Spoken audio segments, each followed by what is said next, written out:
Welcome back to part 5 of me building a wedding and event venue on my property near Louisville, Kentucky.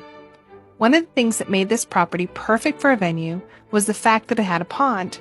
Unfortunately, the pond that came with our Kentucky property was far from being an ideal picture spot due to all of its issues. There were the obvious, excessive algae and cattail overgrowth. And then there were the things that we learned about. A clogged overflow pipe which had been replaced by an overflow channel, several feet of silt at the pond's bottom due to erosion, a dam that was on its last leg, and these guys right here, muskrats. A little family had moved in and were wreaking havoc on the dam by building little tunnels through it. The pond's ecosystem was all messed up, and it needed to be fixed, so I brought in a professional pond guy, Corey, to fix the pond and restore its beauty. In order to repair all of the pond's problems in the most cost-effective way, the pond had to be drained first and then be allowed time to dry out. Getting the water to be able to drain out proved to be a long process.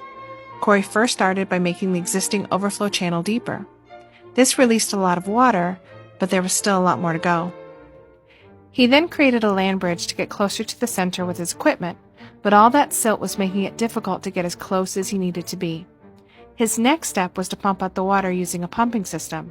This forced a lot of water out, but once again the silt was keeping him from being able to physically get close enough to the center to drop the pump's hose.